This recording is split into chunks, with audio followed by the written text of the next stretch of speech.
తండ్రి, మరొకసారి నాయన నీ కృపా సింహాసనం యొద్దకు నీ కుమారుని ద్వారా, మా ప్రధాన యాజకుని ద్వారా, నాయన నీ ప్రియ కుమారుని ద్వారా మేము వస్తున్నాం నాయన. నాయన ఆయనలో మీరు మా పట్ల ఎంతో కృప, కనికరము దయచేశారు.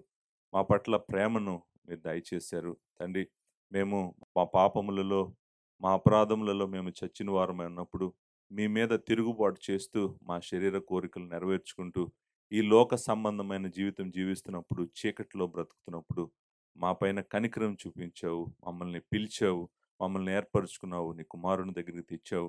ఆయన పవిత్రమైన రక్తంలో మమ్మల్ని కడిగావు నాయన. మాకు నీతిని, సమాధానాన్ని నువ్వు దయచేసావు, పరిశుద్ధతను దయచేసావు, జ్ఞానమును దయచేసావు నాయన. మరి దేవ స్వభావములో పాలువారం మేము కావాలని మమ్మల్ని కనికరించినందుకు స్తుతిస్తున్నాం నాయన. నాయన, ఈ సమయంలో గ్రేస్ లైఫ్ చర్చిని పరిచర్యలన్నింటినీ మీరు జ్ఞాపకం చేసుకోండి ప్రభువా.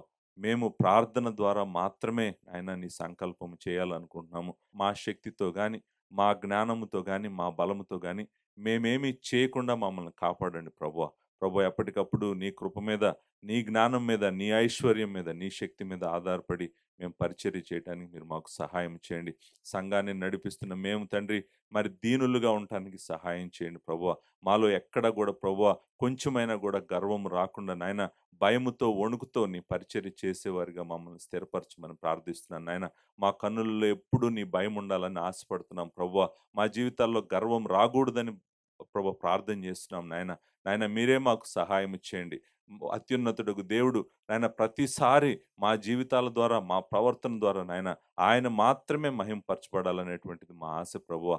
మీరు మాకు సహాయం చేయండి. అలాంటి నాయన నెమ్మది జీవితము, అలాంటి దీనమైన జీవితము మా అందరికీ దయచేయమని ప్రార్థన చేస్తున్నాను తండ్రి. అన్నిటికన్నా ప్రాముఖ్యంగా నువ్వు పరిశుద్ధుడైనట్లు మమ్మల్ని కూడా పరిశుద్ధులుగా ఉండమని అన్నావు ప్రభువా. మేము పరిశుద్ధతను నాయన ప్రభు సీరియస్‌గా తీసుకొని నాయన పవిత్రమైన పాత్రలుగా, పరిశుద్ధమైన పాత్రలుగా నాయన నీ నీ పనిలో ఉపయోగపడేటువంటి పాత్రలుగా మేము ఉండటానికి మీరు మాకు సహాయం చేయండి. అలాంటి కృప మీరు మా అందరికీ దయచేయమని ప్రార్థిస్తున్నాను. ఈ సమయంలో నాయన నీ వాక్యం వినబోచుండగా మీరు మాకు సహాయం చేయండి. పరిశుద్ధాత్ముడా నాయన, మీరు రాయించినటువంటి వాక్యమును మేము అర్థం చేసుకునేటువంటి జ్ఞానము దయచేయండి. కృప దయచేయండి. నాయన, నా నోటి నుండి సమయోచితమైన మాటలు బయటకు వెళ్ళటానికి సహాయం చేయండి ప్రభువా. అపవిత్రమైనది ఏది నా పెదవుల నుండి రాకుండా నన్ను కాపాడమని ప్రార్థన చేస్తున్నాను తండ్రి. ఈ సమయంలో నాయన నీ బిడ్డలందరినీ నీ చేతులకు అప్పగిస్తూ తండ్రి, ఈ వాక్యం అంతా మేము అర్థం చేసుకొని ఆ వాక్యానికి, ఆ సత్యానికి మేము లోబడినట్లు మీరు మాకు కృప దయచేయమని యేసు నామములో అడుగుచున్నాను తండ్రి. ఆమేన్. పేతురు రాసిన రెండవ పత్రిక, రెండవ అధ్యాయము 10వ వచనంలో రెండవ భాగం నుండి మనము ఈరోజు చూడబోతున్నాం. Second Peter chapter 2 verse 10b onwards. 10b to 22 is the text. మనము అబద్ధ బోధకుల గురించి చదువుతున్నాము. సెకండ్ చాప్టర్ మొత్తం కూడా ఫాల్స్ టీచర్స్ గురించి మాట్లాడుతున్నాడు పేతురు. పేతురు ఫాల్స్ టీచర్స్ గురించి ఎందుకు మాట్లాడుతున్నాడంటే, ఫాల్స్ టీచర్స్ సంఘాన్ని పాడు చేస్తున్నారు. ఎలా పాడు చేస్తున్నారంటే, దేవుని వాగ్దానాలను ప్రశ్నిస్తూ, దేవుని కుమారుని యొక్క రాకడను ప్రశ్నిస్తూ, మన ఇష్టానుసారంగా బ్రతకొచ్చు అని చెప్పి అపవిత్రత వైపు సంఘాన్ని నడిపిస్తా ఉన్నారు. వీళ్ళు సంఘంలో ఉన్నటువంటి పరిశుద్ధులను మోసం చేస్తా ఉన్నారు అనేటువంటిది పేతురు మాట్లాడుతున్నటువంటి టాపిక్. మనము అక్కడ ఉన్నాము. నేను ఈ వచనాలను చదవటానికి ముందు జస్ట్ మిమ్మల్ని కొన్ని ప్రశ్నలు అడుగుతాను. ఈ ప్రశ్నలకు ఆన్సరు చెప్పటానికి ప్రయత్నం చేయండి. మీరు ఒక యాజకుడైనటువంటి లేవీయుడి దగ్గరికి వెళ్ళి, లేవీయుడును పరిచర్య ఎలా చేయాలి అని మీరు అడిగారనుకోండి. ఒక యాజకుడిని, పాత నిబంధనలో ఉన్నటువంటి ఒక యాజకుడిని, ప్రత్యక్షపు గుడారం ఎదుట పరిచర్య చేస్తున్నటువంటి ఒక యాజకుడిని, లేకపోతే దేవాలయంలో పరిచర్య చేస్తున్నటువంటి ఒక యాజకుడిని, పరిచర్య ఎలా చేయాలి అని అడిగారనుకోండి. మీకు ఏ సమాధానం చెప్తాడని అనుకుంటున్నారు మీరు? ఆలోచించండి. ఏం చెప్తాడో చెప్పమంటారా?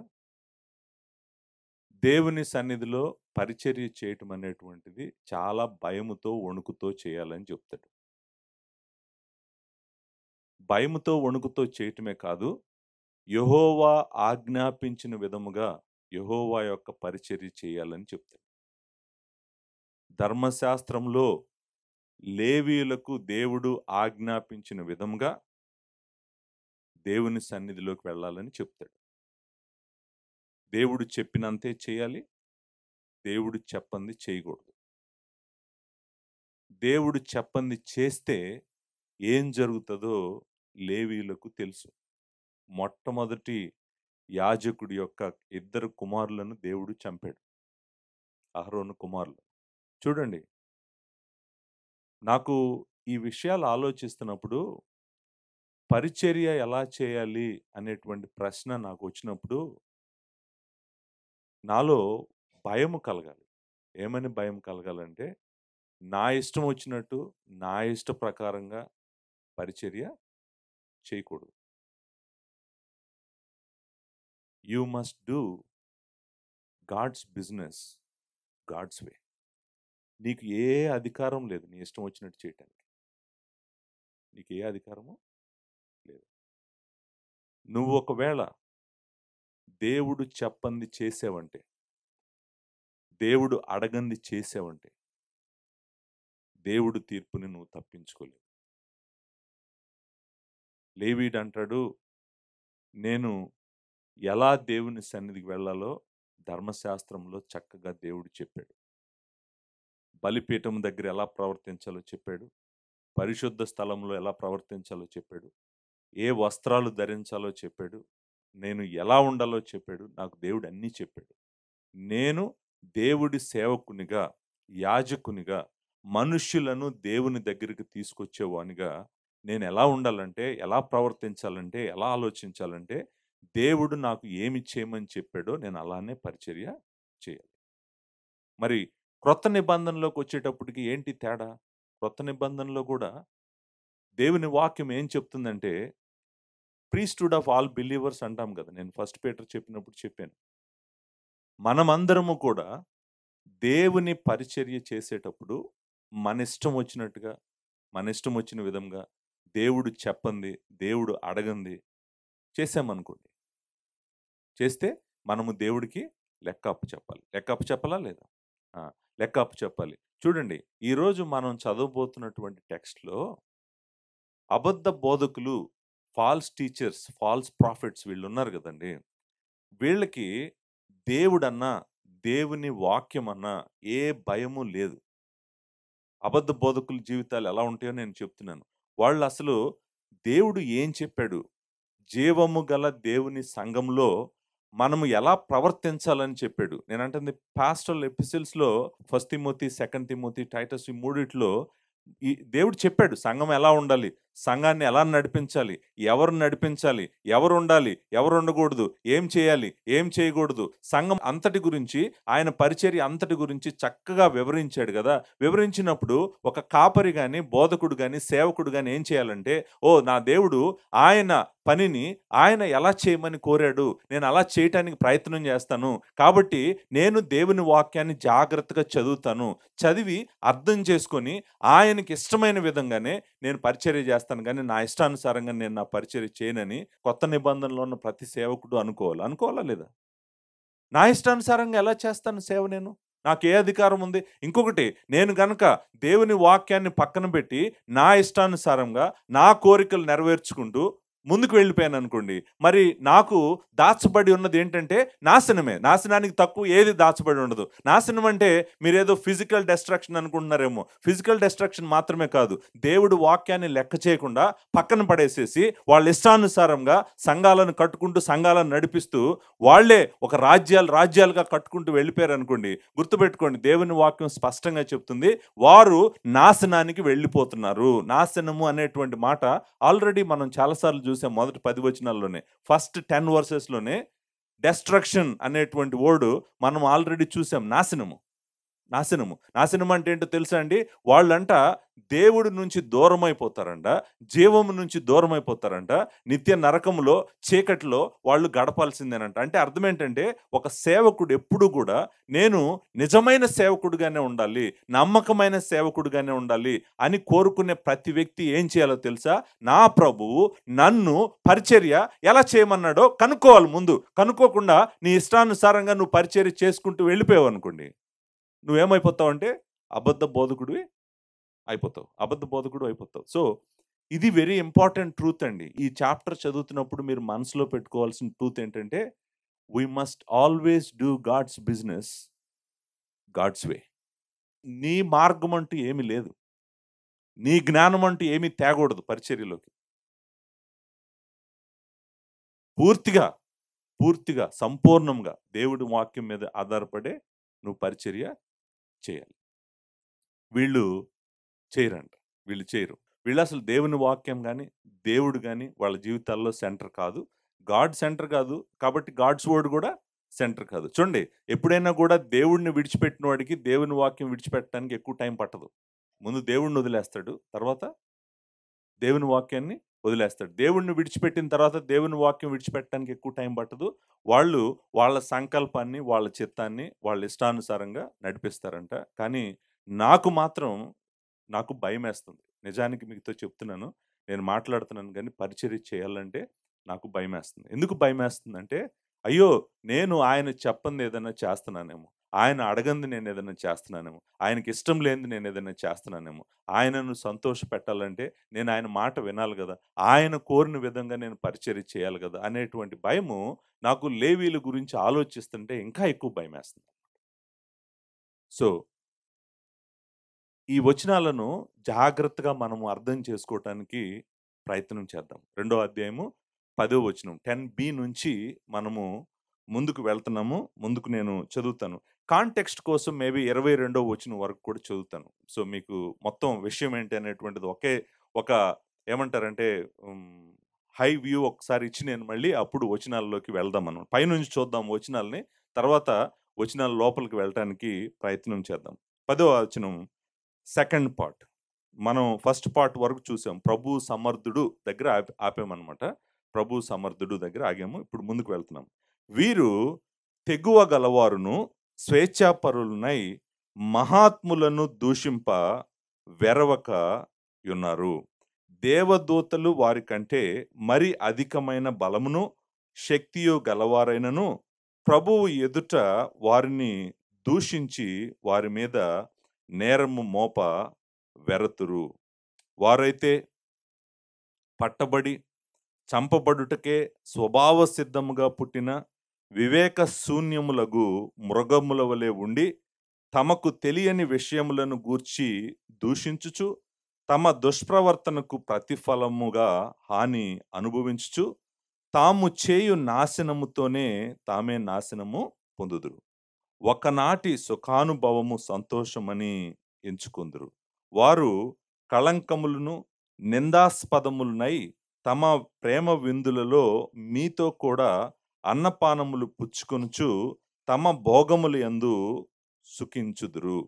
వ్యభిచారిని చూసి ఆశించుచు పాపము మానలేని కన్నులు గలవారును అస్థిరులైన వారి మనస్సులను మరలు కొల్పుచు లోభత్వమందు సాధకము చేయబడిన హృదయము గలవారును శాపగ్రస్తులునై ఉండి తిన్నని మార్గమును విడిచి బెయేరు కుమారుడైన బిలాము పోయిన మార్గమును బట్టి త్రోవ తప్పిపోయిరి. ఆ బిలాము దుర్నీతి వలన కలుగు బహుమానమును ప్రేమించెను. అయితే తాను చేసిన అతిక్రమము నిమిత్తము అతడు గద్దింపబడెను. ఎట్లనగా నోరు లేని గార్ధబము మానవ స్వరముతో మాట్లాడి ఆ ప్రవక్త యొక్క వెర్రితనమును అడ్డగించెను. వీరు నీళ్లు లేని బావులను పెనుగాలికి కొట్టుకుని పోవు మేఘములనై ఉన్నారు. వీరి కొరకు గాఢాంధకారము భద్రము చేయబడి ఉన్నది. వీరు వ్యర్థమైన డంబపు మాటలు పలుకుచు తామే శరీర సంబంధమైన దురాశలు గలవారై తప్పు మార్గమందు నడుచువారిలో నుండి అప్పుడే తప్పించుకుని వారిని పోకిరి చేష్టల చేత మరలు కొల్పుచున్నారు. తామే భ్రష్టత్వమునకు దాసులయుండి అట్టి వారికి స్వాతంత్ర్యము ఇత్తుమని చెప్పుదురు. ఒకడు దేని వలన జయింపబడునో దానికి దాసుడగును గదా. వారు ప్రభువును రక్షకుడైన యేసుక్రీస్తు విషయమైన అనుభవ జ్ఞానము చేత ఈ లోక మాలిన్యములను తప్పించుకుని తర్వాత మరలా వాటిలో చిక్కుబడి వాటి చేత జయింపబడిన ఎడల వారి కడవరి స్థితి మొదటి స్థితి కంటే మరి చెడ్డదగును. వారు నీతి మార్గమును అనుభవపూర్వకముగా తెలుసుకొని తమకు అప్పగింపబడిన పరిశుద్ధమైన ఆజ్ఞ నుండి తొలగిపోవుట కంటే ఆ మార్గము అనుభవపూర్వకముగా తెలియక యుండుటయే వారికి మేలు.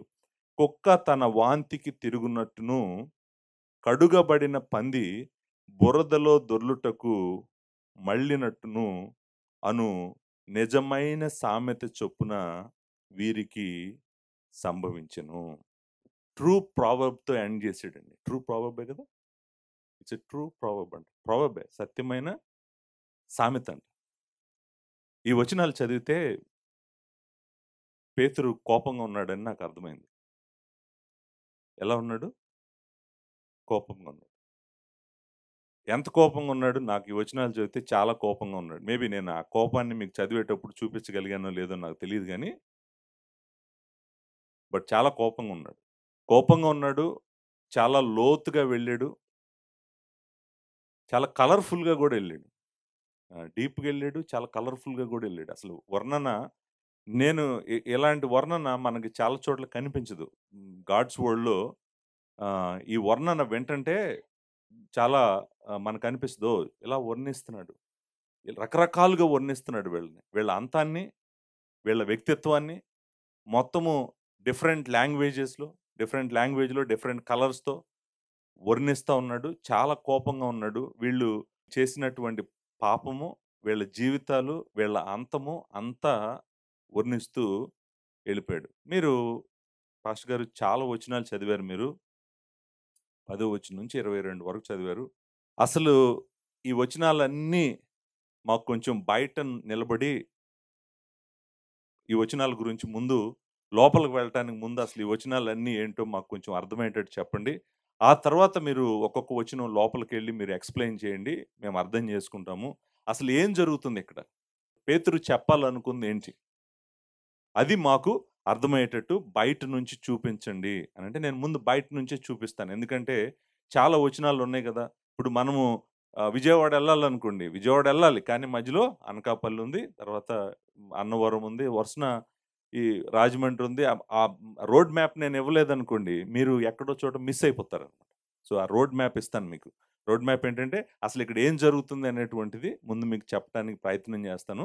అప్పుడు మనం లోపలికెళ్ళి ఒక్కొక్క వచనాన్ని ధ్యానించడానికి ప్రయత్నం చేద్దాం. ఆలోచించడానికి ప్రయత్నం చేద్దాం. ఇక్కడ రెండో అధ్యాయము మొదటి 3 వచనాల్లో అబద్ధ బోధకుల యొక్క జీవితము ఎలా ఉంటదో చెప్పాడు. అవును కదా! మొదటి 3 వచనాలు ఏం చెప్పాడు? అబద్ధ బోధకుల యొక్క వాళ్ళ అట్రిబ్యూట్స్ అనండి, క్యారెక్టరిస్టిక్స్ అనండి, వాళ్ళ లైఫ్ ఎలా ఉంటది అనేటువంటిది వర్ణించాడు. వాళ్ళ జీవితం ఎలా ఉంటదో, వాళ్ళకున్న లక్షణాలేంటో వర్ణించాడు మొదటి 3 వచనాల్లో. 4వ వచనం నుండి 10వ వచనము మొదటి భాగం వరకు, 4థ్ వర్స్ నుంచి 10a వరకు ఏం చెప్పాడంటే, వీళ్ళు ఇలాంటి జీవితం కలిగున్నారు గాబట్టి, వీళ్ళకి తీర్పు, నాశనము రెడీగా ఉంది. ఎందుకంటే, దేవుడు వీళ్ళకి తీర్పు తీర్చటానికి, వీళ్ళని నాశనానికి పంపించటానికి ఆయన సమర్థుడు అని చెప్పి, తీర్పు గురించి మాట్లాడాడు. మొదటేమో వాళ్ళ జీవితం గురించి మాట్లాడాడు. తర్వాతేమో వాళ్ళకి రాబోయే తీర్పు గురించి మాట్లాడాడు. సో, ఫస్టు ఇదిగో వీళ్ళు చేసిన పాపమేంటో చెప్పాడు. వీళ్ళ పాపమేంటో చెప్పాలి గదా ముందు. సో, వీళ్ళ జీవితంలో వీళ్ళు చేస్తున్న పాపాలేంటో చెప్పాడు మొదటి 3 వచనాల్లో. చెప్పి వీళ్ళు ఈ పాపాలు చేస్తున్నారు గాబట్టి, నేను వీళ్ళని విడిచిపెట్టను. వీళ్ళని తీర్పులోకి తీసుకువెళ్తున్నాను. ఇదిగో తీర్పు వీళ్ళకి ఎలా ఉండబోతుందని శాంపిల్స్‌గా, ఎగ్జాంపుల్స్‌గా, దృష్టాంతములుగా 3 ఎగ్జాంపుల్స్ గూడా చెప్పాడనమాట. దేవదూతలు పాపం చేసినప్పుడు ఫస్ట్ ఎగ్జాంపుల్. రెండవ ఎగ్జాంపులు మరి నోవాహు సమయంలో జలప్రళయం వచ్చి ఎలా మరి దేవుని మీద తిరుగుబాటు చేసిన వాళ్ళని, బలాత్కారులను దేవుడు చంపేసాడో చెప్పాడు. మూడో ఎగ్జాంపులు సొదొమ గొమొర్రాలను దేవుడు ఎలా భస్మము చేసాడో కూడా చెప్పాడు. సో, 3 ఎగ్జాంపుల్స్ చెప్పి ఏమన్నాడంటే, వీళ్ళు కూడా ఇలాంటి తీర్పులోకే వీళ్ళు ఎళ్ళబోతున్నారు. ఎందుకంటే దేవుడి మీద వీళ్ళు తిరుగుబాటు చేశారు. దేవుడిని వదిలేశారు.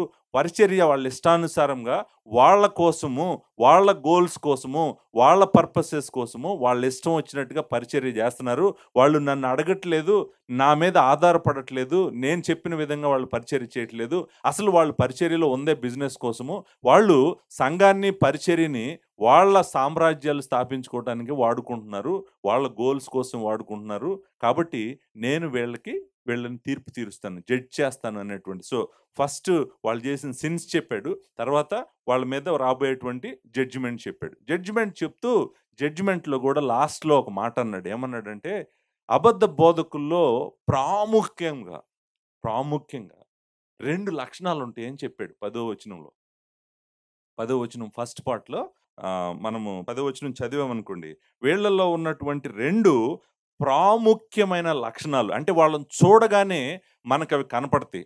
చూడగానే అవి మనకు తెలుస్తాయి. పాస్టర్ గారు చూడగానే తెలీదు పాస్టర్ గారు. నేను ఆయనతో ఒక వారం ఉంటేనే తెలుస్తదంటే ఉండండి ఆయనతో మీరు ఒక వారం. సో, వారం ఉండండి, 2 వారాలు ఉండండి. మీకు అర్థమవుతది. ఆయన అబద్ధ బోధకుడని, దొంగోడని మీకు అర్థమవుతది. మీరు చూడగానే గుర్తుపట్టలేకపోవచ్చు. గమనించలేకపోవచ్చు. కానీ మీరు వాళ్ళతో వెరీ లిటిల్ టైమ్ గడపగానే మీకు తెలిసిపోద్ది. వీళ్ళు అబద్ధ బోధకులు అనేటువంటిది. అబద్ధ బోధకుడికున్నటువంటి 2 ప్రాముఖ్యమైన లక్షణాలు చెప్తాను. మొట్టమొదటిది వాళ్ళలో విపరీతమైన గర్వం ఉంటది. మొట్టమొదటిది ఏముంటది?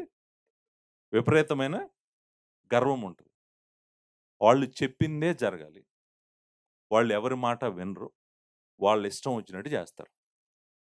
గర్వం అంటే నేను మీకు చెప్పాల్సిన అవసరం లేదు. ఎక్కడుంది ఆ మాట 10వ వచనంలో? 10వ వచనంలో మీరు చూస్తే గనక వాళ్ళు అధికారమును నిరాకరించుదురని ఉంది గదండీ! They reject the authority. టెక్స్ట్‌లో ఏముందండి? ప్రభుత్వమును నిరాకరించుదురు కాదు. ప్రభుత్వము కాదు. Not the government. It is అధికారమును, అథారిటీని రిజెక్ట్ చేస్తారంట. అథారిటీని రిజెక్ట్ చేసిన వాడు మీరు గుర్తుపెట్టుకోండి వాడు అహంకారి. మన దేవుడు మన మీద పెట్టినటువంటి అథారిటీని రిజెక్ట్ చేస్తున్నాడంటే ఎవరతను? అతను అహంకారి, గర్విష్టే అలాంటి అధికారమును, అన్ని అధికారాల్ని పక్కకు నెట్టేస్తాడు. అందుకే నేనన్నాను ఒబీడియన్స్ అనేటువంటిది, విధేయత అనేటువంటిది హ్యూమిలిటీకి సూచన. అంటే దీనత్వానికి సూచన. అధికారులను నిరాకరించడం అంటే ఏంటో ఇప్పుడు మనం చూడబోయే వచనాల్లో వర్ణిస్తాడు. బట్ వీళ్ళకున్న 2 ప్రాముఖ్యమైనటువంటి లక్షణాలేంటంటే, ఒకటి విపరీతమైన గర్వం ఉంటది. వాళ్ళు ఎవరి మాట వినరు. వాళ్ళు ఏం చేయాలనుకుంటే అది వాళ్ళు చేస్తారు. సో, ఇది మొట్టమొదటి లక్షణము. మొదటి లక్షణం. ఇంతకుముందు మనము వాళ్ళ లక్షణాల్లో గూడా చదివాము. వాళ్ళు ఎలా కథలు చెప్తారు, వాళ్ళ పరిస్థితి ఏంటి అన్నీ చదివాము. కానీ ఇక్కడ చూడండి రెండో లక్షణం గూడా ఉంది. నిజానికి మొదటి 3 వచనాల్లో ఉన్నటువంటియే మళ్ళీ ఇక్కడ సమ్మరైజ్ చేస్తున్నాడు 10వ వచనంలో. రెండోదేంటంటే వాళ్ళది ఫిల్తీ లైఫ్ స్టైల్ ఉంటది. ఏముంటదంటే ఫిల్తీ లైఫ్ స్టైల్ అంటే ఏంటి? పాపపు జీవితం. పాపపు జీవితం. అంటే చాలా సీక్రెట్ లైఫు. పైకి మాత్రము దైవజనుల్లాగా కనపడతారు. లోపల అంతా గూడా సిన్‌ఫుల్ లైఫ్ స్టైలే ఉంటది. Very disgusting, filthy, sinful life style. అసలు వాళ్ళకి పరిశుద్ధుడితో నడిచిన వ్యక్తుల్లాగా అనిపించరు వాళ్ళు. పరిశుద్ధుడితో సహవాసం చేస్తే, పరిశుద్ధుడైన దేవుడితో సహవాసం చేస్తే ఎలా ఉంటారు అనిపిస్తది వాళ్ళని చూడగానే మనకి. అర్థమైందా? ఈ అబద్ధ బోధకుల్లో ఉన్నటువంటి 2 లక్షణాలేంటంటే, ఒకటి భయంకరమైన ప్రైడ్ ఉంటది. రెండోది వీళ్ళకి సీక్రెట్ లైఫ్ ఉంటది. సీక్రెట్ లైఫ్ బయటికి సేవకుల్లాగా, బయటికి దైవజనుల్లాగా కనిపించొచ్చు గానీ, వెనకాల వీళ్ళు చేసేయన్నీ గూడా చీకటి పనులే. అబద్ధపు పనులు, చీకటి పనులే వీళ్ళు చేస్తా ఉంటారు. వీళ్ళలో దేవుని వాక్యము లేదు గాబట్టి వీళ్ళు పవిత్రంగా జీవించలేరు. దేవుడి చిత్తం వీళ్ళు చేయట్లేదు గాబట్టి వీళ్ళలో పరిశుద్ధత రాదు.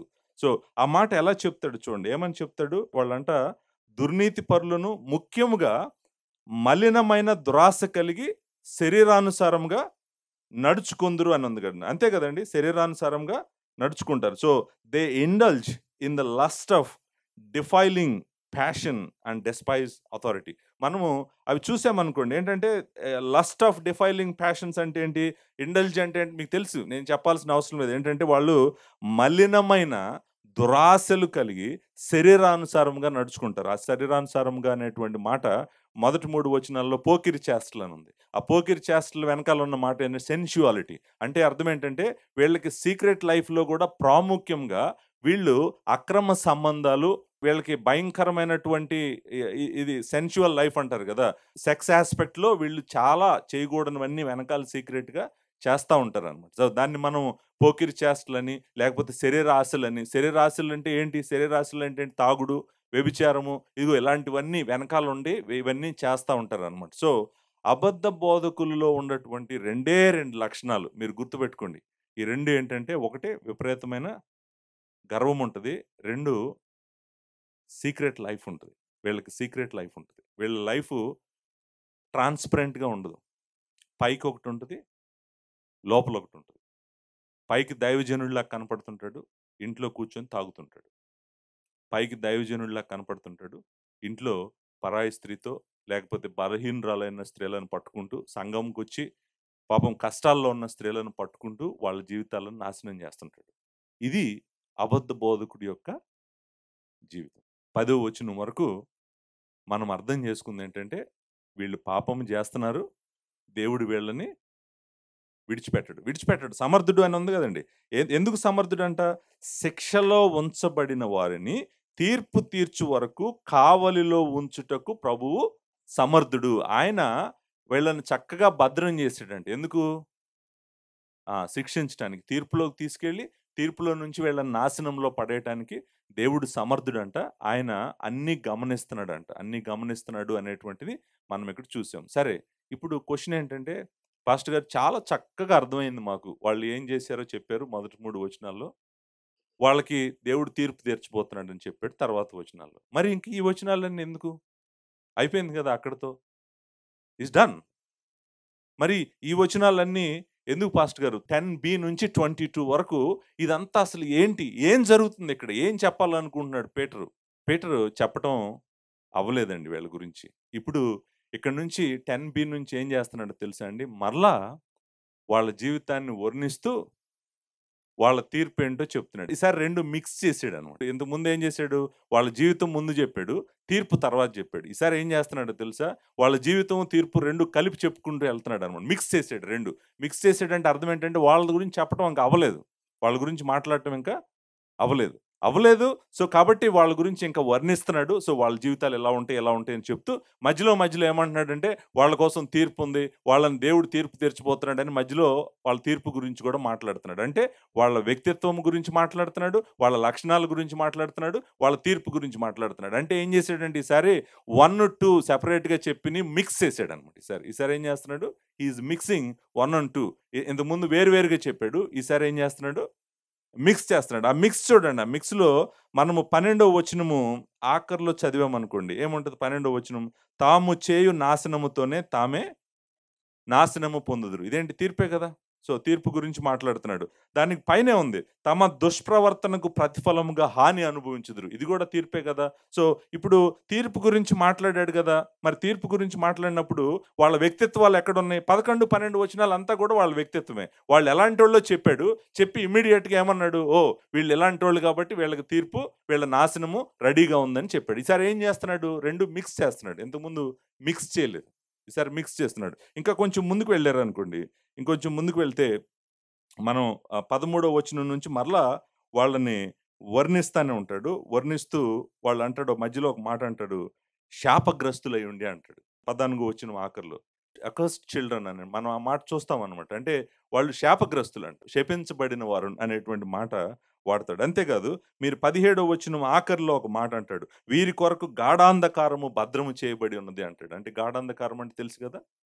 చీకటి మామూలు చీకటి కాదు. చాలా భయంకరమైన చీకటి వీరి కొరకు భద్రము చేయబడి ఉందని అంటాడు. ఏం చేస్తున్నాడంటే ఆయన వాళ్ళని వర్ణిస్తున్నాడు. తర్వాత వాళ్ళ తీర్పేంటో చెప్తున్నాడు. వర్ణన, తీర్పు 2 గూడా మిక్స్ అయ్యి ఎళ్తున్నాయన్నమాట. 22వ వచనం వరకు. మనం అడగాల్సిన ఇంకొక ప్రశ్న ఏంటంటే, ఎందుకు పీటర్ ఇలా చేస్తున్నాడు? అంటే ఎందుకు ఇలా రాస్తున్నాడాయన? ఎందుకు రాస్తున్నాడంటే, వాళ్ళ గురించి ఇంకా సంఘానికి చెప్పాల్సిన అవసరం ఉందన్నమాట. ఇంకొంచెం డీటెయిల్డ్‌గా, ఇంకొంచెం అర్థమయ్యేటట్టు సంఘానికి చెప్పాల్సిన అవసరము ఉంది. చూడండి, ఇలాంటి అబద్ధ బోధకులు కింద ఉన్నటువంటి వ్యక్తులు, మనుషులు ఏమైపోతారు? మీరు ఆలోచించండి. గర్వముతో నిండున్నటువంటి ఒక సేవకుడి కింద ఉన్న సంఘంలో ఉన్నవాళ్ళు ఎలా ఉంటారు? గర్విష్ఠులుగానే ఉంటారు. భయంకరమైన సీక్రెట్ లైఫ్ ఉండి, పాపము చేస్తా ఉన్న సేవకుడి కింద ఉన్న సంఘస్థులు ఎలా ఉంటారు? వాళ్ళు పాపంలోనే ఉంటారు. ఇప్పుడు ఎంత నాశనం జరుగుతుందో చూడండి. వీళ్ళు నాశనానికి పోతూ, వాళ్ళతో పాటు సంఘంలో ఉన్నటువంటి వాళ్ళందరినీ కూడా నాశనానికి తీసుకొని వెళ్ళిపోతున్నారు. సో పేతురు ఏం చేస్తున్నాడంటే చర్చ్‌ని వీళ్ళ నుండి కాపాడటానికి, సంఘాన్ని వీళ్ళ నుండి కాపాడటానికి, ఇదిగో అబద్ధ బోధకులు ఇలాంటి వాళ్ళు, వాళ్ళకి మీరు దూరంగా ఉండకపోతే మీరు కూడా నాశనమైపోతారు. జాగ్రత్తగా ఉండండని సంఘాన్ని హెచ్చరిస్తున్నాడు. హెచ్చరిస్తూ చెప్తున్నటువంటి మాటలనమాట ఇవన్నీ. 10 ఏళ్ళు అవ్వలేదు. సో 22లో ఎండ్ చేయబోతున్నాడు. దాని వరకు మనకి వాళ్ళ లక్షణాలు, వాళ్ళ తీర్పు చూపించుకుంటూనే వెళ్తాడు. సో ఇక్కడ నేను 22వ వచనం వరకు సమ్మరైజ్ చేశాను. సమ్మరైజ్ చేసి ముందు అసలు అబద్ధ బోధకుల్లో ఉండే లక్షణాలు ఏంటో చెప్తాను. ఇప్పుడు మరి లక్షణాలు, తీర్పు 2 ఉన్నాయి గదా! ఇక్కడ 2 మిక్స్ అయ్యి ఎళ్తున్నాయి గదా! మిక్స్ అయ్యి ఎళ్తున్నప్పుడు మీకు ముందు తెలియాల్సినవేంటి? వీళ్ళ లక్షణాలు ఏంటి? అబద్ధ బోధకుల్ని నేను గుర్తించటం ఎలా? వీళ్ళు ఎలా ఉంటారు? ఏం జేస్తారు? వీళ్ళ జీవితం ఏంటి? ఇంకా నాకు డీటెయిల్డ్‌గా చెప్పమంటే పేతురు అంటున్నాడు, నేను మీకు డీటెయిల్డ్‌గా చెప్తాను. ఎందుకంటే వీళ్ళు చేసే నాశనము చాలా దారుణమైన నాశనము. నిజానికి ఆయన అసలు ఈ పుస్తకం రాయటానికి కారణం ఏంటంటే, సెకండ్ పీటర్ రాయటానికి కారణం ఏంటంటే, ఈ అబద్ధ బోధకులు సంఘాన్ని అపవిత్రపరిచేశారు. అపవిత్రపరుస్తున్నారు. అపవిత్రతలోకి ఎళ్ళిపోతుంది చర్చ్ అంతా గూడా. అందుకని రాసాడు ఈ పత్రికని. రాసి ఏమంటున్నాడంటే, వాళ్ళు అబద్ధ బోధకులు, వాళ్ళు మిమ్మల్ని మోసం జేస్తున్నారు. దేవుని కుమారుడు రాడు అని చెప్తూ వాళ్ళ జీవితాల ద్వారా చూపిస్తున్నారు. వాళ్ళు అపవిత్రతలోకి నడుస్తున్నారు. వాళ్ళని మీరు వెంబడించకండి. వెంబడించి మీరు అపవిత్రతలోకి వెళ్ళకండి. పరిశుద్ధతను మీరు వెంటాడండి అని రాసాడు ఈ పుస్తకం. ఈ పుస్తకం రాయటానికి కూడా రీజన్ అదనమాట. సో, ఇప్పుడు వీళ్ళకున్న లక్షణాలేంటో నేను మీకు చూపిస్తాను. ముందు బయట నుంచి చూపిస్తాను. తర్వాత లోపలికెళ్ళి జాగ్రత్తగా ఒక్కొక్కటి మనము నేర్చుకోవటానికి ప్రయత్నం చేద్దాం. వీళ్ళకి ఇక్కడ 7 లక్షణాలున్నాయండి. 7 లక్షణాలు చూపిస్తున్నాడు. 22వ వచనం వరకు ఎళ్దాం మనం.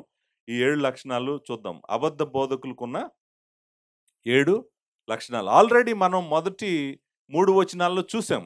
ఇక్కడ ఇంకా కొంచెం డెప్త్ తీసుకెళ్తున్నాడు. ఇది గూడా నేను గమనించాను. మొదటి 3 వచనాల్లో డెప్త్ లేదు. మొదటి 3 వచనాల్లో ఓన్లీ ఇంట్రడ్యూస్ చేసాడు వీళ్ళని. వీళ్ళు చేసేటువంటి వీళ్ళ జీవితం ఎలా ఉంటదనేటువంటిది పరిచయం చేసాడు. మొదటి 3 వచనాల్లో పరిచయం చేసి, ఇప్పుడు కొంచెం డీప్‌గా తీసుకెళ్తున్నాడు మనల్ని. ఆ డెప్త్ ఇక్కడ ఇస్తున్నాడు. జాగ్రత్తగా మనం గుర్తించడానికి ప్రయత్నం చేద్దాం. సో, మొట్టమొదటిది వీళ్ళకున్న 7 లక్షణాల్లో మొదటి లక్షణం ఏంటంటే, వీళ్ళకి అహంకారం ఉంటదంట. ఏంటి అహంకారము? గర్వము. మీరేమన్నా అనండి. నేను ఉంటదని ఆల్రెడీ మీరు చెప్పారు పాస్టర్ గారు. మళ్ళీ ఎందుకు చెప్తున్నారంటే, నేను చెప్పట్లా. పీటర్ చెప్తున్నాడు. పీటర్ చెప్తున్నాడు కాబట్టే నేను చెప్తున్నాను. వీళ్ళు అహంకారులంట. వీళ్ళకి గర్విష్ఠులంట వీళ్ళు. వీళ్ళ గర్వము ఏ లెవెల్‌లో ఉందంట అంటే, అసలు ఎవ్వరికీ భయపడరంట ఈళ్ళు. ఎవరికీ భయపడరంట. కేకలు పెడుతుంటారు. సాతానా రా నిన్నేసి తొక్కేస్తానంటాడు. అంటే సాతానేమన్నా చిన్న పిల్లోడు అనుకుంటున్నాడేమో వీడు. చిన్న పిల్లోడు వస్తే పట్టుకొని తొక్కేసి కాళ్ళ కిందేసి తొక్కేస్తాడంట. వీడికి అసలు ఎవరితో మాట్లాడుతున్నాడో, ఏం మాట్లాడుతున్నాడో గూడా తెలీదు. తెలీదు. అంటే మైండ్, మైండ్ లేదు. ఎవరి ముందు మాట్లాడుతున్నాడు? ఎవరి ముందు మాట్లాడుతున్నాడు? అయ్యో! దేవుని సన్నిధిలో ఉన్నాను నేను. దేవుడు చూస్తున్నాడు నన్ను. నా నోరు జాగ్రత్తగా పెట్టుకోవాలి. మీరు చూడండి. అధికారుల ముందు మనం నిలబడినప్పుడు ఎట్లా పడితే అట్లా మాట్లాడతామా? మాట్లాడతామా? మాట్లాడం. ప్రధానమంత్రి ముందు నిలబడినప్పుడు ఎలా పడితే అలా మాట్లాడతావా? రాష్ట్రపతి ముందు నిలబడినప్పుడు ఎలా పడితే అలా మాట్లాడతావా? మాట్లాడవు. అదే దేవుడి సన్నిధిలో నువ్వు పరిచర్య చేస్తున్నప్పుడు ఎలా పడితే అలా మాట్లాడతావు. దేవుడు చూడట్లేదు నిన్ను. దేవదూతలు వణికిపోతారు దేవుడి సన్నిధిలో ఒక మాట మాట్లాడాలంటే. వాళ్ళు అంత శక్తి గలవాళ్ళయుండి, అంత మహిమ గలవాళ్ళయుండి, the most powerful glorious beings, angelic beings, they are scared. They are really scared. ఏదైనా మాట్లాడాలంటే. భయపడిపోతారు. అలాంటిది రా నిన్ను తొక్కేస్తాను. ఎక్కడున్నావు? అది ఇది అని అరిసి గందరగోళం చేసి స్టేజ్ అంతా తిరిగి ఎగిరి గంతులేస్తున్నాడు. వీడినేమంటారంటే వీడిని అహంకారి అంటారు. అహంకారం గలవాడు వీడని. సో, ఈ అహంకారము చాలా ఎక్కువుంటదంట వీళ్ళకి. చాలా ఎక్కువుంటదంట. అంటే ఆకాశమంత ఎత్తు అహంకారం ఉంటది.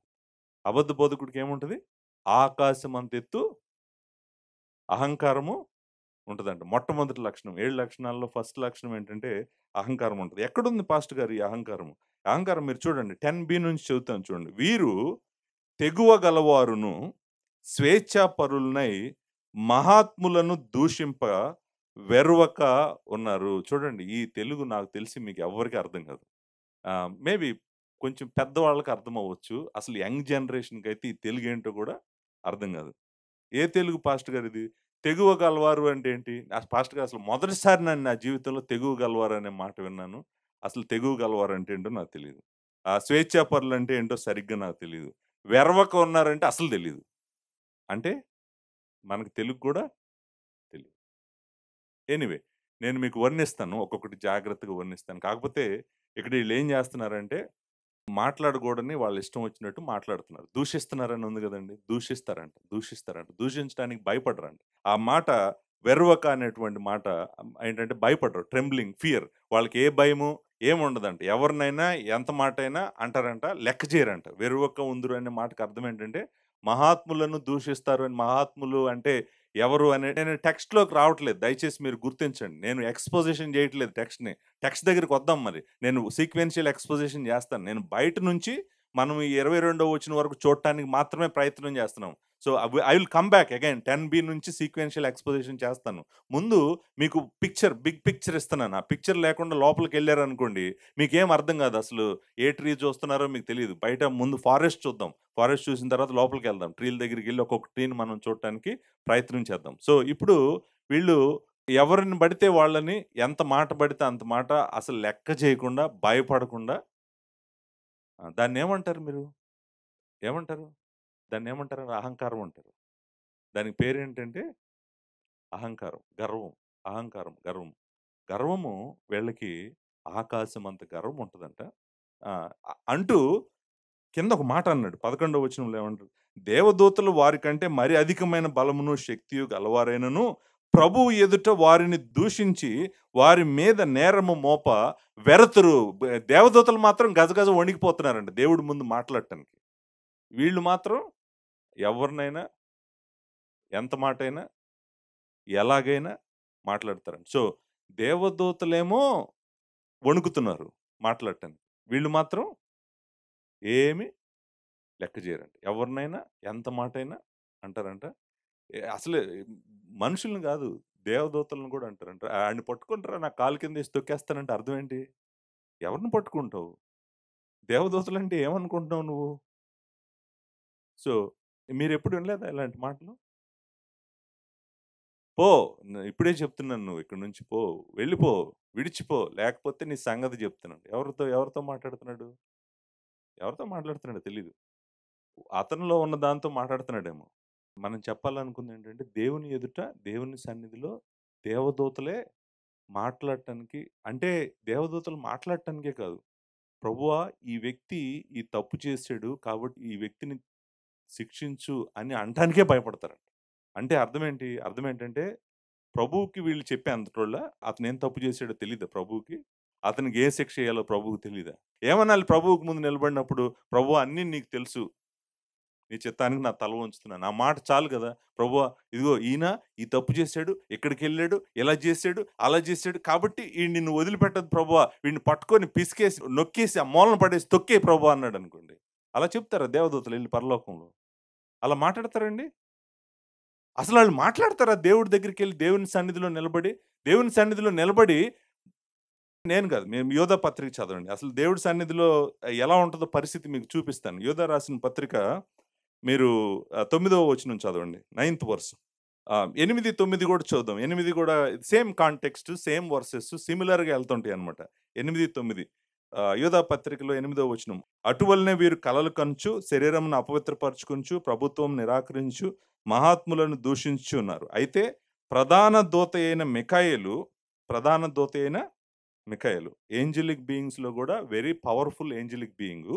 మిఖాయేలు అపవాదితో అంటే సాతానుతో వాదించుచు మోషే యొక్క శరీరమును గూర్చి తర్కించినప్పుడు దూషించి తీర్పు తెగింపక ప్రభువు నిన్ను గద్దించును గాక అందంతే. చూసాండి ఏమన్నా మాట్లాడాడా? ఒక పవర్‌ఫుల్ ఏంజెల్ సేటన్ ముందు మాట్లాడుతున్నప్పుడు ఆయన్ని దూషించడానికి తెగించలేదంట. తెగించకుండా ఏమన్నాడంట? ప్రభువు నిన్ను గద్దించును గాక అని ఒక మాట అన్నాడు. అంటే ఏంటంటే ఏంజెలిక్ బీయింగ్స్‌లో గూడా వాళ్ళు ఎవరితో మాట్లాడుతున్నారు అనేటువంటి ఇది తెలుసు వాళ్ళకి. మిఖాయేలుకే తెలుసు. ఎవరితో మాట్లాడుతున్నాడు? అపవాదితో మాట్లాడుతున్నాడు. అపవాదిని అనలేడా? పట్టుకుంటాను నిన్ను కాళ్ళ కిందేసి తొక్కేస్తానని. మిఖాయేలు అనలేడా అండి? సాతాను అనలేడా? "నువ్వు పట్టుకుంటాను నిన్ను, నువ్వెక్కడికెళ్తావో చూస్తాను. నేను పట్టుకొని నా కాళ్ళ కిందేసి తొక్కేసి, నలిపేసి, పిండి పిండి చేస్తాను" అనలేడా? అన్నాడా? దేవుని సన్నిధిలో అనటానికి భయపడిపోతున్నాడు. భయపడటం అంటే తెగించట్లేదు అనటానికి. అంటే వీళ్ళు తెగిస్తున్నారంట. ఆయనేమో తెగించట్లేదంట. వీళ్ళకి మొట్టమొదటి లక్షణం ఏముంటదండి? అహంకారం ఉంటది. అహంకారం. ఈ అబద్ధ బోధకులకు ఉండేటువంటి మొదటి లక్షణము అహంకారం. రెండవ లక్షణము వీళ్ళు అహంకారం మాత్రమే కాదు, వీళ్ళకి మృగానికున్న తెలివి ఉంటదంట. మృగము, పశువు లాంటి తెలివి మాత్రమే ఉంటదంట. పశువుకి ఎంత తెలివి ఉందో అంత తెలివే ఉంటదంట. సో, పశువులు లాంటి వీళ్ళు. రెండో వర్ణన ఏంటంటే వీళ్ళ గురించి బ్రూట్ యానిమల్. యానిమల్. వీళ్ళెవరు? యానిమల్. పశువు అని రాయండి రెండో పాయింట్. పశువు కన్నా ఎక్కువ రాయకూడదు ఈళ్ళకి. పశువు చాలు. వీళ్ళెవరు? పశువు. మృగము. ఇప్పుడు ఆ మాట మనకి 12వ వచనంలో ఉంది. వారైతే పట్టబడి చంపబడుటకే స్వభావ సిద్ధంగా పుట్టిన వివేక శూన్యములకు మృగముల వలె ఉండి. వివేక శూన్యం అంటే ఏంటి? తెలివి లేని గేదెలు, తెలియలేని బర్రెలు, తెలియలేని పశువులు. మీరు మృగాలు, మీరేమైనా అనుకోండి. ఇప్పుడు మీరు వీళ్ళని ఏమని పిలవాలి? నేను మృగం అని అంటాను వీళ్ళకి. మొట్టమొదటిదేమో అహంకారము. రెండో లక్షణం ఏంటంటే వీళ్ళు మృగాలు. వీళ్ళు పశువులు. లేకపోతే వీళ్ళు మృగాలు. వీళ్ళు మృగాలు. వీళ్ళకి తెలివి లేదు. జాగ్రత్తగా ఆలోచించండి. తెలివున్నోడికి ఎవరికైనా గర్వం ఉంటదండి? తెలివున్నోడికి ఎవరికైనా గర్వం ఉంటదా? తెలివి లేనోడికి, బుద్ధి లేనోడికి ఏముంటది? గర్వం ఉంటది. సో, రెండో పాయింట్, ఫస్ట్ పాయింట్ ద్వారా మనం అర్థం చేసుకోవచ్చు. వీడు మృగం ఎందుకంటే వీడికి తెలివి లేదు. వివేక శూన్యము. వివేకం అంటే మీకు తెలుసు. శూన్యం అంటే గూడా మీకు తెలుసు. ఈ 2 పదాలు కలిపితే వివేక శూన్యం అంటే ఏంటో కూడా మీకు తెలుసు. వివేక శూన్యము కలిగిన ఒక మృగము. ఎవరు? అబద్ధ బోధకుడు. ఈ వర్ణన చూడండి. అంటే పేతురు ఈ పిక్చర్‌ని ఎలా తీసుకొచ్చాడు ఇక్కడికి? ఈ పిక్చర్ యొక్క ఇంపార్టెన్స్ ఏంటి? అనేటువంటిది అక్కడ మనం పట్టబడి చంపబడుటకే స్వభావ సిద్ధముగా పుట్టిన వివేకశీనులగు మృగములు అనేటువంటి మాట. సో, దాని గురించి మాట్లాడతాను. బట్ విషయం ఏంటంటే వీళ్ళెవరు? అబద్ధ బోధకులు. వీళ్ళు పశువులు. వీళ్ళు పశువులు. ఈళ్ళ రెండో లక్షణం మొదటిది విపరీతమైన గర్వం ఉంటది. రెండోది తెలివి లేని పశువులీళ్ళు. వివేక శూన్యములగు పశువులీళ్ళు. నంబర్ 2. మూడవ లక్షణము మనము 13వ వచనంలో చూస్తాం. 13, 14 వచనాల్లో చూస్తాం. సో, మొదటి లక్షణము 10వ వచనం రెండో భాగంలో 11వ వచనంలో చూసాము. రెండవ లక్షణము 12వ వచనంలో చూసాము. మూడో లక్షణము వీళ్ళలో ఏముంటదంటే విపరీతమైన కామం ఉంటదంట. కామము అని పెట్టుకోండి. మనం అలానే మాట్లాడదాం. అంతవరకు మాట్లాడదాం. వీళ్ళలో కామము అనేటువంటిదే మూడో లక్షణం వీళ్ళకి. వీళ్ళకి స్త్రీల పట్ల అసభ్యకరంగా ఉంటారు. తర్వాత స్త్రీలను చూస్తే గనక వీళ్ళు వ్యభిచారిని చూసినట్టే చూస్తారు. ఏ స్త్రీని చూసినా కూడా. ఇది ఇక పీక్ అనమాట. ఇంకంటే వీళ్ళు ఎలాంటోళ్ళు అనేటువంటిది వర్ణించటానికి మనం జాగ్రత్తగా ఈ వచనాలు చదువుదాం. 13వ వచనం. ఒకనాటి సుఖానుభవము సంతోషమని ఎంచుకుందురు. ఇక్కడ ట్రాన్స్‌లేషన్ ప్రాబ్లమ్ ఉంది. నేను చెప్తాను అక్కడికొచ్చినప్పుడు. వారు కళంకములను, నిందాస్పదములునై తమ ప్రేమ విందులలో మీతో కూడా అన్నపానములు పుచ్చుకొనుచు తమ భోగములు యందు సుఖించుదురు. సో, ఇప్పుడు నేను దానికి ఇంకొక పాయింట్ రాయకూడదని నేను రాయలేదు. అంటే ఈళ్ళు లగ్జరీస్ లైఫు. కానీ ఈ విషయం ఇక్కడుంది. వ్యభిచారిణి చూసి ఆశించుచు పాపము మానలేని కన్నులు గలవారును, అస్థిరులైన వారి మనస్సులను మరలు కొల్పుచు లోభత్వమందు సాధకము చేయబడిన హృదయము గలవారును శాపగ్రస్తులండి. ఇక్కడ చూడండి ఒక్కొక్కటి నేను చెప్తాను. ఫస్ట్ ఏంటంటే వీళ్ళకి వీళ్ళేమంటారు? వీళ్ళలో విపరీతమైనటువంటి సెన్సువాలిటీ ఉంటది. కామము ఉంటది. కామము అనేటువంటిది కరెక్ట్. వాళ్ళేంటంటే they are not satisfied with their family. తన భార్యతో సంతోషంగా ఉండే వ్యక్తి కాదు వీడు. ఎక్కువ మందితో సంబంధాలు పెట్టుకోవాలని. అంతేకాదు స్త్రీ కనపడితే అతని కన్నులు ఎంతసేపు గూడా ఒక వ్యభిచారిణి చూసినట్టే చూస్తుంటాడు. అవ్ నేనంటాను మరి వీడు మృగం గాకపోతే ఏంటి? మృగమే గదా! మృగం ఉంటదా? మృగానికి ఉంటదా అలాంటి థింకింగ్? మృగలోకంలో ఉన్నటువంటి పద్ధతిది. సో, మూడో లక్షణము వీళ్ళకి ఇలాంటి సిన్‌ఫుల్ లైఫు ఉంటది.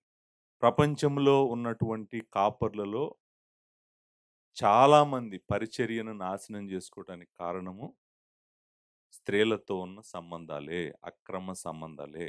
భార్యతో జీవిత కాలము నమ్మకంగా వీళ్ళు ఉండలేరు.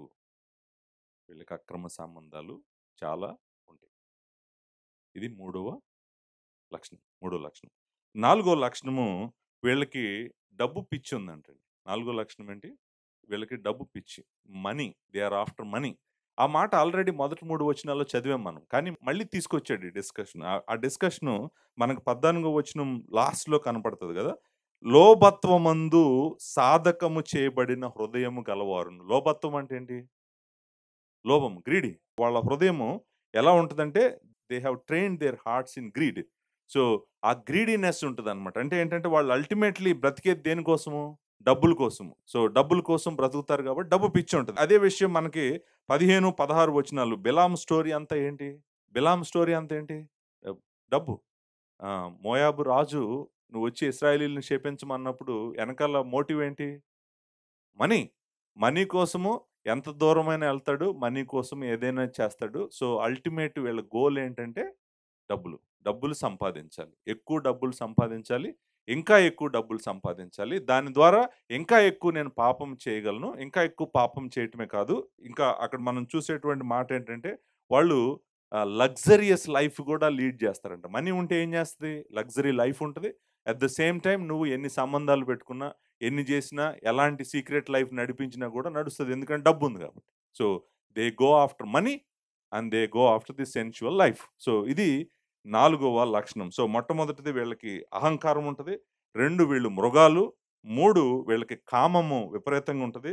4 వీళ్ళకి డబ్బు పిచ్చి ఉంటది. 4 వీళ్ళకి ఏముంటది? డబ్బు పిచ్చి ఉంటది. ఐదో లక్షణము 17వ వచనంలో చూస్తాం. ఐదో లక్షణం శూన్యము అని రాసుకోండి. ఐదో లక్షణం ఏంటంటే శూన్యం. Void, empty. మీరు శూన్యం అని రాసుకోండి. శూన్యం. వీళ్ళకున్న లక్షణం ఏంటంటే ఐదోది శూన్యం. దీన్ని ఎలా వర్ణిస్తాడు చూడండి 17వ వచనంలో. వీరు నీళ్లు లేని బావులను, పెనుగాలికి కొట్టుకొని పోవు మేఘములనై ఉన్నారు. చూడండి, వీళ్ళు నీళ్లు లేని బావులు, పెనుగాలికి పట్టుకుపోయే మేఘాలు. చాలా నీళ్లున్నట్టు కనపడుతుంటారంట. అంటే చాలా నీళ్లున్న బావి అక్కడుంది. లేకపోతే స్ప్రింగ్ అక్కడుంది. ఎడారిలో ప్రయాణం చేస్తున్నామనుకోండి, చాలా వాటర్ ఉన్నట్టు కనపడుతుంటది. దగ్గరికెళ్తే ఒక్క చుక్క నీళ్లు గూడా ఉండవు. విశాఖపట్నం నిండా పైన మేఘాలతో, బాగా గొప్ప మేఘాలతో కమ్మేసి చాలా వర్షం పడిపోద్దేమో అన్నట్టు అనిపిస్తుంటది. కానీ 5 నిమిషాల తర్వాత చూస్తే మేఘాలుండవు, వర్షం ఉండదు. మేఘాలుండవు, వర్షం ఉండదు.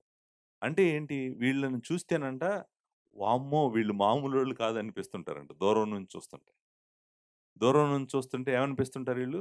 అసలు ఈయన లాంటి దైవజనుడు, ఈయన లాంటి గొప్పవాడు, ఈయన లాంటి శక్తి కలిగినటువంటి వాడు, ఈయనలాగా ఇవ్వగలిగిన వాడు, ఈయనలాగా మాట్లాడగలిగిన వాడు ఎవ్వరు లేరు భూమి మీద అని అనిపిస్తుంటదంట. మనం దగ్గరికెళ్లి చూస్తే ఏముంటదంట? ఏముంటది? ఏముండదంట. విషయం ఏం లేదు ఆళ్ళ దగ్గర. కాకపోతే పైకి మాత్రం రంగురంగుల సూట్లు, రంగురంగుల లైట్లు. అసలు చూస్తుంటే అమ్మో! ఆయన దగ్గరికెళ్ళాలంటే నేను ఎన్ని దాటి ఎళ్తేనే ఆయన దగ్గరికెళ్ళగలను. ఎంతమందిని దాటి ఎళ్తే నేను ఆయన దగ్గరికెళ్ళగలను. ఆయన దగ్గరికెళ్ళటం మామూలు విషయం కాదంట. బయట నుంచి చూస్తుంటే వచ్చి అసలు మొత్తం వైజాగ్ అంతా విపరీతంగా కుమ్మరిస్తదేమో అనిపిస్తదంట. చూస్తుంటే, దూరం నుంచి చూస్తుంటే. అసలు ఇంతకి 5 నిమిషాలయిన తర్వాత అసలు మేఘం ఉండదు, వాన ఉండదు. అంటే అర్థం ఏంటి? అర్థం ఏంటంటే వీళ్ళు చాలా ప్రామిస్ చేస్తారంట. కానీ డెలివరీ చేసేది మాత్రం ఏముండదు. నిజంగా నిత్యత్వానికి పనికొచ్చేది ఏమి వీళ్ళివ్వలేరు. కానీ చెప్పటానికి మాత్రం పెద్ద పెద్ద మాటలు చెప్తారంట. నేను అది చేసేస్తాను, నేను ఇది చేసేస్తాను, నా అంతటోడు లేడు, నీ అంతటోడు లేడు. అసలు ఆళ్ళు మాట్లాడుతుంటే ఎలా ఉంటదంటే, అమ్మో! భూమి తిరగటం ఆగిపోద్దేమో అన్నట్టు మాట్లాడతారు. అసలు ఈయన లాంటి సేవకుడు భూమి మీద నేను ఎప్పుడు చూడలేదనిపిస్తాడు. అలా మాట్లాడతాడంట మాట్లాడు. దగ్గరికెళ్తే మాత్రం ఏం లేదు. స్టఫ్ ఏం లేదు. Empty, void. We call them శూన్యం. వాళ్ళనేమంటాం మనం? శూన్యం. శూన్యం అంటే ఏంటి? ఎంప్టీనెస్. ఏమి లేదు వాళ్ళ దగ్గర. సో, వాళ్ళ దగ్గర ఏమీ లేదు. వాళ్ళ దగ్గర ఏముంటదండి? వాళ్ళు మృగాలు. వాళ్ళ జ్ఞానం లేని మృగాలు. వాళ్ళ దగ్గర ఏముంటది? వాళ్ళు ఎంత అరిసినా, ఎంత కేకలు పెట్టినా ఏముంటది విషయం వాళ్ళ దగ్గర? ఏముండదు. డబ్బు కోసము, వాళ్ళ శరీర కోరికలు, నేత్రాశలు తీర్చుకోవడం కోసం వాళ్ళు సేవలో ఉన్నారు. వాళ్ళ దగ్గర ఏముంటదండి? సో, శూన్యం. శూన్యము తర్వాత నెక్స్ట్ మాట దాస్యము అని రాసుకోండి. నెక్స్ట్ లక్షణం ఏంటి? ఆరో లక్షణము దాస్యం. ఆరే కదా! సిక్స్తే కదా మనం మాట్లాడుతుంది. దాస్యము. దాస్యము మనం ఇక్కడ చూస్తాం. ఏంటంటే 18వ వచనం. వీరు వ్యర్థమైన డంబపు మాటలు పలుకుచు, తామే శరీర సంబంధమైన దురాశలు గలవారై, తప్పు మార్గమందు నడుచుకొని వారిలో నుండి అప్పుడే తప్పించుకొని వారిని పోకిరి చేష్టల చేత మరలు కొల్పుచారు. తామే భ్రష్టత్వమునకు దాసులై ఉండి అట్టి వారికి స్వాతంత్రం ఇత్తుమని చెప్పుదురు. ఒకడు దేని వలన జయింపబడునో దానికి దాసుడగును కదా. చూడండి, దాస్యంలో బ్రతికేవాళ్ళు వీళ్ళు. వీళ్ళు స్వతంత్రులు కాదు. దేవుడు స్వతంత్రులను చేసాడు మనల్ని. కానీ వీళ్ళు మాత్రం దాస్యంలోనే బ్రతుకుతారంట. They are slaves to their desires. They are slaves to their flesh. వాళ్ళ శరీరానికి వాళ్ళు దాసులు. వాళ్ళ కోరికలకు వాళ్ళు దాసులు. వాళ్ళు చూడండి, దేని చేతైతే నువ్వు జయించబడ్డావో నువ్వు దానికి దాసుడువా కాదా? దాసుడివే. నీ శరీర కోరికలు నీ నిర్ణయాలను ఆజ్ఞాపిస్తున్నాయి అనుకోండి, నువ్వు నీ శరీర కోరికలకు దాసుడివే. నీ కన్నులు నిన్ను ఆజ్ఞాపిస్తున్నాయి అనుకోండి, నీ కన్నులకు నువ్వు దాసుడివే. నీ మాటలు నిన్ను ఆజ్ఞాపిస్తున్నాయి అనుకో, నీ మాటలకు నువ్వు దాసుడివే. అంటే అర్థం ఏంటంటే, వీళ్ళంట నీకు స్వాతంత్రం ఇచ్చేస్తాను, నిన్ను గొప్పవాడిని చేసేస్తాను, నిన్ను మహాపరిశుద్ధుని చేసేస్తాను, నిన్ను అది చేసేస్తాను, నిన్ను ఇది చేసేస్తాను అంటాడంట. వీడు మాత్రం ఏం చేస్తాడంట, ఏదైతే చెప్పాడో దానికి ఆపోజిట్ చేస్తాడంట. అంటే నీ శరీర కోరికలు లేని ఒక పరిశుద్ధుని చేస్తానని చెప్తాడంట. ఎందుకు నువ్వేం చేస్తున్నావు? నువ్వు వాగ్దానం చేయడమేమో చాలా పెద్ద పెద్ద వాగ్దానాలు చేస్తున్నావు. ఆఖరికి నువ్వే దానికి దాసుడు. వీడు దాస్యంలో ఉన్నటువంటి వాడు. దేనికి దాసుడు అంటే పాపానికి, శరీరానికి దాసుడు. దాసుడు. దాసుడు. జయించలేనటువంటి వాడు. ఇంకా స్వతంత్రుడు కాదు. దాస్యంలో ఉన్నాడు. పాపానికి దాసుడు అంట. సో ఇది 6వ లక్షణం. 7వ లక్షణము, ఆఖరి లక్షణము మనము ఇక్కడ చూస్తామన్నమాట. వీడు ఆఖరి లక్షణం ఏంటంటే ఓడిపోయినవాడు. 20వ వచనం. వారు ప్రభువును రక్షకుడైన యేసుక్రీస్తు విషయమైన అనుభవ జ్ఞానం చేత ఈ లోక మాలిన్యము తప్పించుకున్న తర్వాత మరలా వాటిలో చిక్కుబడి వాటి చేత జయింపబడిన ఎడల వారి కడవరి స్థితి మొదటి స్థితి కంటే మరి చెడ్డదగును. జయింపబడిన వాడిని ఏమంటారు? ఇక్కడ ఏమనుంది? మరలా వాటిలో చిక్కుకొని వాటి చేత జయింపబడితే మనం వాళ్ళని ఏమనాలి అంటే, లోక మాలిన్యం తప్పించుకొని లోక మాలిన్యం చేత మళ్ళీ ఓడిపోయారు అనుకోండి, వాడిని ఏమంటాడు? ఓడిపోయినాడు అంటాడు కదా. మరి నేను అదే అన్నాను, ఓటమి పొందిన వాడు అనేటువంటి మాట ఏంటంటే ఓడిపోయినవాడు. ఆఖరికి అబద్ధ బోధకుడు ఓడిపోయినవాడు.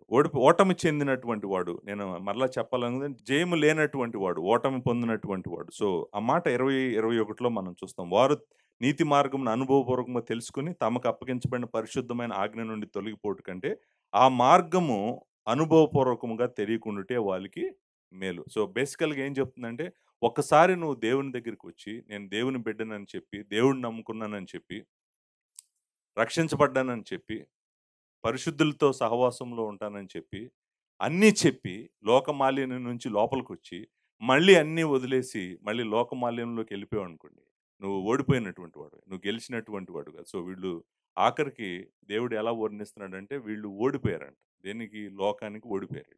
సో దేవుడి నుంచి మరలా దూరం అయిపోయారు. కాబట్టి దేవుడు ఏమంటున్నాడంటే, వీళ్ళ కడమరి స్థితి చాలా దారుణంగా, మొదటి స్థితి కంటే కడవరి స్థితి చెడ్డది అని అన్నాడు. అంతే కదండి. దేవుని దగ్గరికి రాకుండా లోకంలో ఉన్నట్టయితేనే మంచిది. దేవుడి దగ్గరికి వచ్చి దేవుడిని వదిలేసి మళ్ళీ లోకంలోకి వెళ్ళిపోయాడు.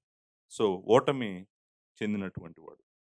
22వ వచనం చదువుతాను. Last summary. అంటే వీళ్ళ లైఫ్ అంతా ఈ 7 లక్షణాల సమ్మరీ ఒక సామెతతో కన్క్లూడ్ చేసాడండి. సామెత, ఈ సామెతను కూడా ఏమన్నాడు? నిజమైన సామెత. నిజమైన సామెత, ట్రూ ప్రావర్బ్ అన్నాడు. నిజమైన సామెత అన్నాడు. సామెత ఏంటంటే అండి, కుక్క తన వాంతికి తిరుగునట్టును కడుగుబడిన పంది బురదలో దొర్లుటకు మళ్ళునట్లు అని నిజమైన సామెత చొప్పున వీరికి సంబంధించిన. సో ఆ ఓటమి గురించే వర్ణిస్తున్నాడు. ఓటమి ఏంటంటే, నువ్వు దేవుడి దగ్గరికి వచ్చావన్నావు, కడగబడ్డావన్నావు, మళ్ళీ వెళ్ళి ఏం చేస్తున్నావు? నువ్వు బురదలో పొర్లాడుతున్నావు. సో దేవుని దగ్గరికి వచ్చావని మళ్ళీ తిరిగి మళ్ళీ లోకంలోకి, శరీరాశల్లోకి నువ్వు వెళ్ళిపోయావు. కాబట్టి కుక్క ఎలాగైతే తన వామిటింగ్ అదే తింటదో, అలాగే నువ్వు కూడా మరలా ఏ పాపము నుంచి అయితే వచ్చావో మళ్ళీ వెళ్ళి దాన్ని తినడానికి నువ్వు అక్కడికి వెళ్తున్నావు. ఏ పాపం అయితే విడిచిపెట్టి వచ్చావో ఆ బురదలో మళ్ళీ పొరలాలని నువ్వు వెళ్తున్నావు. కాబట్టి నువ్వు ఓడిపోయిన వాడివి. నువ్వు జయించిన వాడివి కాదు. నువ్వు ఓటమి చెందిన వాడు అని చెప్పి కన్క్లూడ్ చేసాడు. సో 7 లక్షణాలు, అబద్ధ బోధకులకు ఉన్నటువంటి 7 లక్షణాలు. నేను తీర్పు గురించి మాట్లాడలేదు. ఈ లక్షణాలు మాట్లాడుతూ మధ్యలో తీర్పుని స్కిప్ చేసుకుంటూ వెళ్ళాను చాలా చోట్ల. నేను తీర్పుని సీక్వెన్షియల్ ఎక్స్‌పోజిషన్‌లో తీర్పు గురించి మాట్లాడతాను. జడ్జిమెంట్ గురించి మాట్లాడతాను. బట్ వీళ్ళకైతే ఈ లక్షణాలు ఉన్నాయి. మొట్టమొదటిది అహంకారము, 2 మృగ స్వభావము, లేకపోతే మృగము, లేకపోతే మృగ స్వభావము, లేకపోతే పశువు. మీరు ఏమైనా అనండి. పశువు అనండి, మృగం అనండి. ఏదైనానండి. సో, వీళ్ళు గర్వం ఉంటది. మృగం లాంటి మనస్సు ఉంటది వీళ్ళకి. వీళ్ళకి విపరీతమైన కామం ఉంటది. వీళ్ళకి ధన వాంఛ ఉంటది. అంతేకాదు వీళ్ళు శూన్యులు మాత్రమే కాదు, వీళ్ళు దాస్యంలో ఉన్నటువంటి వాళ్ళు, వీళ్ళు ఓడిపోయినటువంటి. ఇది అబద్ధ బోధకుల యొక్క పిక్చర్. ఇలానే ఎండ్ అవుతదండి. ఇలానే ఎండ్ అవుతది. వాళ్ళ లైఫు ఓటమితోనే ఎండ్ అవుతది. వాళ్ళ లైఫ్ ఓటమితోనే ఎండ్ అవ్వాలి. ఓటమితో ఎండ్ అవుతది. స్వాతంత్రంలో గాదు. వాళ్ళు దాస్యంలోకెళ్తారు. అంతేకాదు వాళ్ళ దగ్గర ఇవ్వటానికి ఏముండదు. శూన్యమైపోతారు.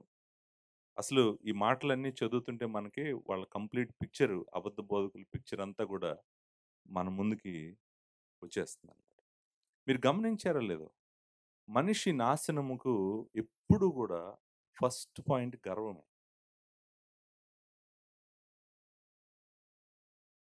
నాశనమునకు ముందు గర్వము నడుచును. ఎంత డేంజరస్ సిన్ అనుకుంటున్నారు ఇది. ఇది మామూలు సిన్ కాదనమాట. ఎంత సామెతల గ్రంథము 16వ అధ్యాయము 18వ వచనము. నాశనమునకు ముందు గర్వము నడుచును. పరిపోవుటకు ముందు అహంకారమైన మనస్సు నడుచును.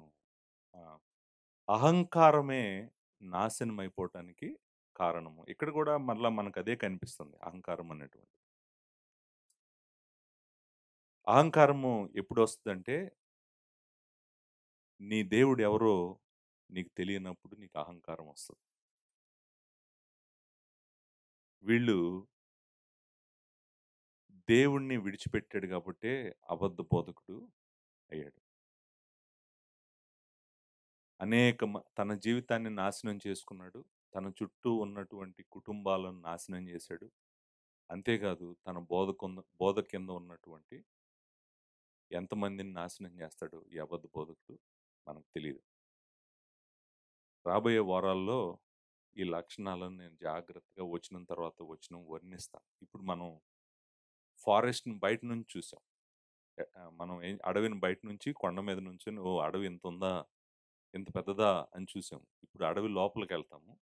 లోపలికెళ్ళి ఒక్కొక్క లక్షణము జాగ్రత్తగా వీళ్ళని చదవటానికి, వీళ్ళని అర్థం చేసుకోవటానికి ప్రయత్నం చేద్దాం. అబద్ధ బోధకుల నుండి అనేక మంది విడిపించబడటానికి దేవుడు గ్రేస్ లైఫ్ చర్చిని వాడుకోబోతున్నాడు. అనేక మంది నిత్య జీవం వైపు తిరుగుతారు. అనేక మంది దొంగోళ్ళు దేవుని వాక్యం అనేటువంటి వెలుగులో ప్రవాహంలో కొట్టుకుపోతారు. వీళ్ళు మిగలరు. దేవుని వాక్యము సింహము లాంటిది. దానికి ఎవ్వరూ అడ్డు రాలేరు. దేవుని కృప మీ అందరికీ తోడుగా ఉండుగాక. Thank you very much.